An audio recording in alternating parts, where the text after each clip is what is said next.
Maria, I want to welcome you to the podcast. I'm very excited about you being here just because of a lot of the interaction we've had previously, but now we get to share it with everyone. So let's start with talking about what is it you do? Oh my gosh, what it is that I do? I help people change their lives in the most beautiful way, I love Catherine. it. I help people find freedom and mobility into their bodies and strength, and I help them quiet their heads. Do you know anybody who has their head buzzing all the time? I think just about everybody for one, but since a lot of this conversation is directed towards business leaders and CEOs, it's constantly. That's a guarantee for sure. So, Yeah. what is it that you would do for people? So I teach the Angelova Method, which is based on my last name, and I literally do physical and mindset coaching. So frequently people would ask me, so are you a personal trainer? Kind of, sort of, because I do teach physical training. However, the physical training that I do is very different than what we traditionally know as physical training. And I did used to teach the traditional fitness classes for a long time in the gyms. And now my work is founded on alignment, proper biomechanics of movement, and really creating a trust relationship with your body, making Oh, sure that wow. mind body connection is really connected and you're moving with intent and precision instead of just going and repeating stuff that you don't really know what you're doing. You don't know why you're moving that way. You Uh-huh. just kind of seen it on YouTube and now you're repeating it, right? And then from a mindset perspective, I ask people, what do you want? And where are you now in your life versus where you want to be? So where is the gap? And what are those limiting beliefs that are creating that gap? And let's get to the bottom of them. Let's liberate your body, whether it's through movement or mindfulness, from those emotions that it is holding on to, so that you can step into becoming a higher version of yourself. And it's, Catherine, I tell you, it is a beautiful, beautiful, beautiful experience when you see people let go into their bodies, when they let go of the tension, Oh. when they can take a nice deep breath, Mm-hmm. when they're not worrying and stressing and rushing, and they really start savoring life. They're present, they find joy into the little things, they're intentional to prioritize their well-being first. It's a very transformational experience. Very cool. I would love for this to be kind of relatable for people. So, what is Yeah. a common thing that you see with people if they're coming in as a big ball of stress? So for example, do you ever see somebody who is really stressed and they kind of do this thing like with their head, like they're trying Yes. to liberate themselves from tension? Catherine, a great exercise, it's not really an exercise that I ask people to do. I ask them, take a deep breath. And I watch, do they do this? Yeah. Or do they do, can you see the difference? Right, right. Because we don't breathe with our shoulders. No. So, But so many people are not even aware of how they breathe. And then at the end of the day, they go, oh, I don't know. You see a lot of stressed people. They'll go, I don't know why my neck and shoulders are so tight. And they'll kind of like give themselves a self massage. It's because the whole day they have been breathing through their shoulders. That creates a lot of tension into their body. That does not get enough oxygen into the body. And it starts creating compensatory patterns for how we move. So then if you're reaching for a cup of, in the cupboard, you do this, which only reinforces that pattern of movement, which is not serving you. So oh, this that's is interesting. something very relatable because the way we breathe, thank God we do this automatically because people really don't know how to breathe nowadays. Yeah. And even with that, I help people retrain of how they breathe and how they do little things such as, how do you pick up the basket with the laundry off the floor or where you're sitting at your desk? You have a lot of business leaders, right? Who spend a lot of time sitting at the desk. Do you sit nice and tall?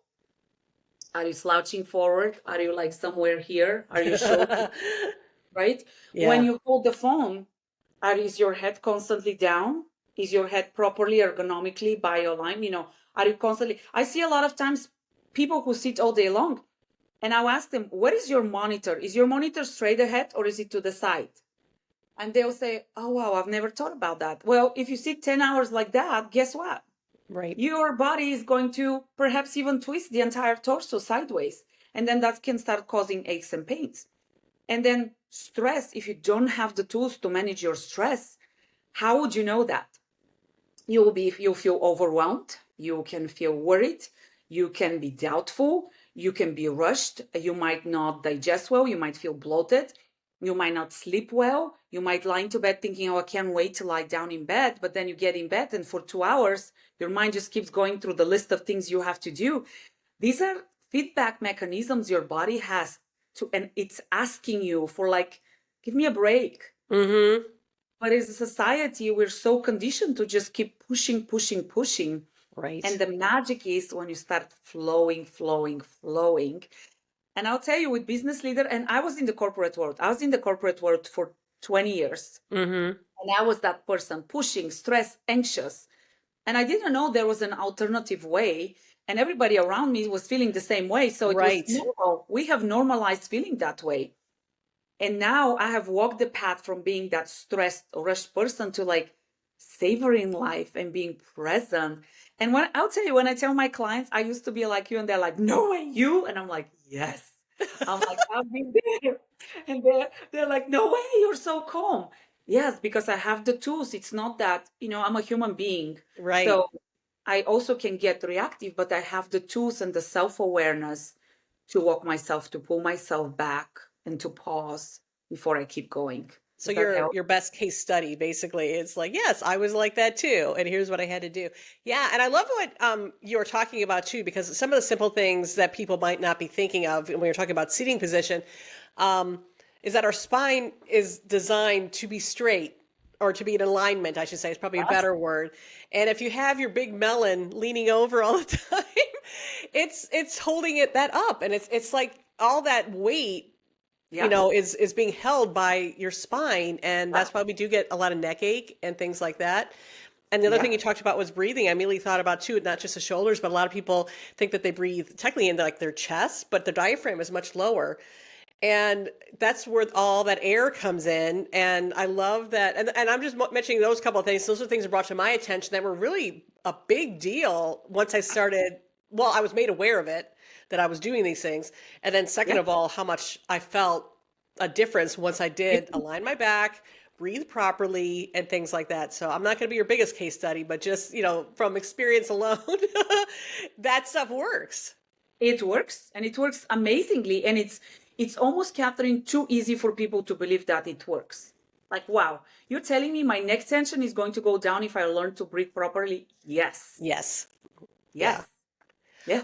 Does that align too with quieting one's mind? Is it breathing as the main thing, or breathing is the tool that you can use to quiet your mind if you catch yourself being reactive, overwhelmed? Just this morning, I was talking to a client who was feeling very overwhelmed. And Catherine, you know that when we become overwhelmed and we become into that confined state of rushing, what does it do to our creativity and focus and innovation? It completely shuts it down. And our problem-solving skills, they tank. Yeah. And we literally become locked up. And that is not a good place to function from. So breathing is a great way. If you feel yourself you're getting that way, just pause. You can still be sitting and take a few deep breaths. Just allow your body and your mind to quiet. Yeah. If you need to lie down onto the floor, you mentioned that, and do the same thing. Powerful. You need 2 minutes. You don't need 2 hours. Great sleep. I'm a huge fan of the basics of lifestyles of health, right? Move, go for a walk outside, go get some sunshine on top of your skin. Talk to somebody who elevates, listen to a great podcast that inspires you. Yeah. I mean, there's so many little things that you can do. Read a great book. One of my favorite things to do, Catherine, is I love to read inspirational quotes. I don't know if that resonates with you. It does. Yeah. And I have my little books with quotes, and I'll just open it and pick up a random quote. And that's it. It's just like, okay. Yep. Just to kind of course correct a little bit. Yeah. I believe in all of that 100%. And I think that it's incredibly beneficial. And we had touched a little bit, I use the word creative and things like that. So it's basically really identifying a lot of like right brain experiences. I mean, our creativity does lie on the right side of our brain. And a lot of the things you're talking about, the walking and the breathing and the relaxing, I mean, that's what gives us those breaks from the left side, which is what's also necessary, but it can get us in trouble if we're constantly working on that side and getting exhausted. And in some cases, when people's minds keep going crazy, that's when they start getting into a panic mode. And then you really can't think clearly, and you can't be creative. And you're just you start Yeah. locking up when you become panicked. And what's the first thing that people tell you when you're panicking is breathe, just breathe. Breathe.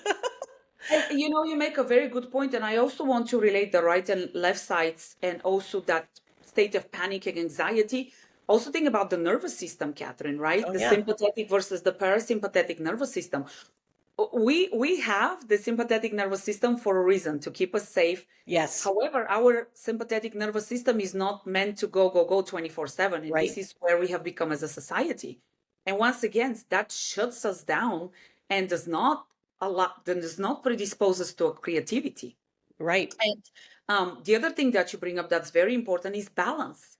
I mean, Mm-hmm. yes, you want to be in between, you don't want to be loosey goosey and always like meditate Right. and doing nothing, right? And you don't Exactly. also want to be on the other side where you're constantly anxious and stressed. The beauty is in the middle when you have Yes. balance. That is perfectly said. Perfectly Yeah. said. You need to have all the voices in your head talking, not just, the worrier constantly or the warrior constantly or things like Yeah. that. It's like, oh, we got to get together, people. Yeah. Yeah. Yes. Um, awesome. So, well, let me ask you this. How did you get into this? Because you said you were in corporate America first, and did you just kind of say, that was enough and I'm going to go down this path of discovering how to make myself and others better? Or how did you get to where you are right now? So I actually got onto my own journey and I started doing some of this slower, more intentional movement work. And it literally allowed me to quiet my brain to where I Mm-hmm. got a lot of clarity. I was able to tap into my intuition. And I know this sounds very weird. It is not logical. It is not common sense. My intuition said you should do what you love. And since I was very young, I've always loved movements. And I was teaching gym classes since I was 16. Oh, And I made the jump and I started my business purely as a fitness practice, as a classical Pilates studio. I named my business Rebellious because everybody told me I am crazy. I was a finance director at the time.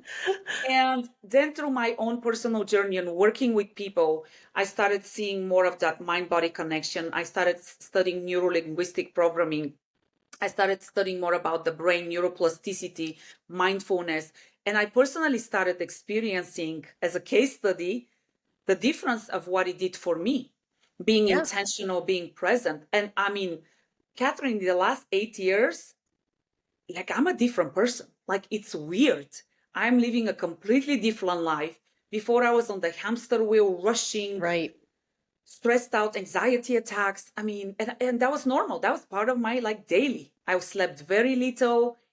And now I'm like, if I don't sleep, I'm like, whoa, that does not feel good. I don't like to be rushed. I don't like to not be present. I don't like to not be intentional.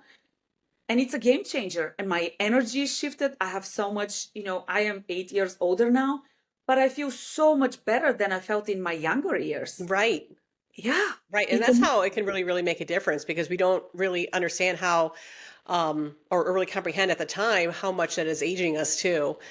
Just from the stress and anxiety, because people when they pass, it's from things like high blood pressure and heart disease and all those sort of things too. So yeah, what I like and what we're kind of talking about too is people kind of think, taking a walk, breathing is almost like we're treating ourselves when you're not really treating yourself. You actually need this. You need to do this because you don't maybe necessarily need dessert, although that can be debated too. But Debate on that. but you do need to eat, and it's a necessity. You have to eat, you have to breathe, and you know what, you have to like take those breaks, take that time. It's not, don't think of it as like I'm wasting time or I'm like I said, when I get to that, I get to that. No, you really have to practice this because it is something that your body needs in order to function properly. And I'm so glad that you brought up because some of the biggest things that I educate clients on, Catherine, is this is not a luxury. This is a necessity. And, Exactly. especially successful people, me having been one of those, like corporate success Right. story, is But we think that like we don't do that stuff. Like this is stuff for the like an ex-colleague of mine, she's like, yes, that's yes, for the hippies, exactly. Because you know what? Let me tell you the other secret is the way that I feel now, it is creating tremendous business results. because my energy is different, my creativity is different, the people I create with, the clients that I have, the boundaries I set, the way I manage my calendar, which is very, very, very relevant for every single successful person. Yes. And that goes to redefining success. And you're right, most people, where is their self-care? Oh, I'm going to do this and this and this, and I'm going to take care of my family and my clients and da da da. And then if I have time, I'll take care of myself. Exactly. Switch that, and I guarantee you're going to see business results as well. I guarantee you that. And there's a lot to be said when you're on a plane and they tell you to put your own mask on first before you help other people, because you can't help others if you pass out. Yeah. And and something else I was telling a client today, I was encouraging her exactly to make time for herself. And she said, well, I have this and I have this and I have that. And I said, okay, so when you crash, because it's not a matter of if, it's a matter of when, then who is going to do all of these things? Who is going to run your business? Who is going to take care of your kids? Who is going to take care of your parents? Then you will have to slow down. So let's not get there, because the road back, it's much different than if you're proactive about it. Yeah, exactly. Now, you mentioned that you started doing, movement classes and things like at 16, but what did you do even before that? Were you still kind of intrigued with that sort of thing? Were you like dancing around your bedroom, or what were you doing when you were like, I don't know, like 8, 9, 10? I have always loved to dance, Catherine. And I'll tell you, that's actually, for anybody listening, that's one of my go-to when I have like 2 minutes and I want to shift my energy. I put a favorite song and I literally start dancing. And if you follow me on social media, I post dancing videos all the time. My clients sometimes walk in and I'm dancing and then they'll join me. It's such a great way to elevate your spirits. I love music. I love to move to music. When I do my movement, I do intentional movement, synchronizing my breath to the rhythm. It is so powerful, so relaxing, such a meditation. I mean, it's like I've actually never done drugs, but it's like a high. No, it is kind of like that. And there's definitely, some sort of chemical that is released when we're doing that. Yeah, the endorphins and things like that. Yeah. And a lot of people who are still thinking and are listening to us are thinking like, that sounds crazy. I'm not a dancer. I encourage people to find that one song that when you were a kid that you could not just sit still to, and just keep that kind of on your phone. And whenever you need that little jolt, just hit that. And next thing you know, you're like, all right, my head's moving, and maybe a little more. Even that is a great start to just kind of getting back into that, recalibration of your mind and your body. I recently did a speaking engagement at a medical conference. And I ended my speech with, I invited people to come on stage and dance. Oh, I love that. Oh my gosh, I have the videos of that. And let me tell you, the vibes and the smiles on people's faces. A couple of people came to me after that and they were like, I have never been to a conference where there has been dancing. People were dreaming. People were so happy. Why can we not exist like that every single day? Like, we should live life and be happy and fulfilled. So yes, if right now you're thinking that's insane, just put a great song and just let yourself be. Give yourself permission to be silly and playful and enjoy it. Exactly. Or one that you just break into song with too. I love when sometimes you're driving by and you can see somebody having a car concert right next to you and you're like, all right, that's the way to be driving. Just belting some song out loud, because it's hard to be grouchy when you're dancing or when you're singing your favorite song at the top of your lungs. That is exactly right. And you know what? Speaking of tools, these are some great tools for anybody. You don't have to be a dancer. Yeah, just it's free. It's free stuff. Yeah. Sing, dance, whatever gets you going. Exactly. And I'm going to mention too that if people want to even level that up more, I will have your contact information in the notes to this podcast so they can see what you're doing if they're not convinced. And which they will be, I'm sure, once they check out your webpage, or realize, I understand what I need to do, but I want someone to help me do it. And that's usually, in many cases, we say this stuff all the time. You know what you should do? You need to relax. You need to breathe. But sometimes it takes a person like yourself to just sit with somebody saying, here is exactly how we're going to do it and how you're going to see the progress. So they will be able to contact you if they want to, like I said, take this to the next level. What I would love to know too, since we did talk about, kind of what you did as a child, but what do you do right now that you do to unplug? And you had mentioned dance, so I'm going to assume that you're still doing that. I'm still doing that. I dance. I'm a mover. Movement makes me happy. So I'm a mover. I love to go outside, walk. I love to travel. That is a big one for Oh, me. yeah. Um, Intentional travel. Now, tell you, Catherine, when I travel, I'm intentional. I shut down my phone. I don't check emails. I actually even do that on the weekends. I will intentionally forget my phone upstairs and I won't carry it with Oh, I me. love that. Because as you know, you check one text message and then one email, and then 3 hours later, you're still responding to emails. Yes, and time has So, passed and you can't yeah, let it go, and yeah, I agree. And it's hard to get into the flow of something when you're constantly being interrupted too. that's exactly right. So I'm very intentional to step away and be present. I work long hours. I'm an entrepreneur. I do a lot of different things. And I've also made a schedule that, okay, this is my time to work. This is my time for my family, and I don't mix them. When I'm working, I'm I, working. I love it. Because, that's another thing. And I would say, especially for women, when we work, we feel guilty that we're not with the family. When we're with the family, we're guilty that we're not doing the work. And it's not serving us in either way because Nope. it's a distraction on both sides. So set up the time, set up your calendar. That is such a huge piece that I work with clients of when are you going to do what? And then whatever it is that you're doing, be 100%. You brought up focus. Focus is so key for us to be successful. Yeah, and I always like to remind, moms and dads and things out there, your kids are going to be okay if you're not with them constantly. I promise you. Because I grew up Generation X and my parents were never around and I turned out You turn out quite okay. okay. And and what I also, because I worked as well, because I was building my business when I had my daughter very young, and she went to daycare. But to your point, I literally had her time in the calendar, and that was sacred. So she had, nothing but me until she went to bed. And in the morning, I was not on my phone or computer trying to answer messages. It was her time until I could get her to school, and that was practically religious for me. You could not interfere with this time. And on the flip side, it was very much the same, with business. My clients knew when I was really focused on them and I wasn't thinking about did my kids have their lunch or whatever. You know what? They'll figure it out. If they forgot their lunch, if I have a chance, I will take it. But you know what? They're not going to starve.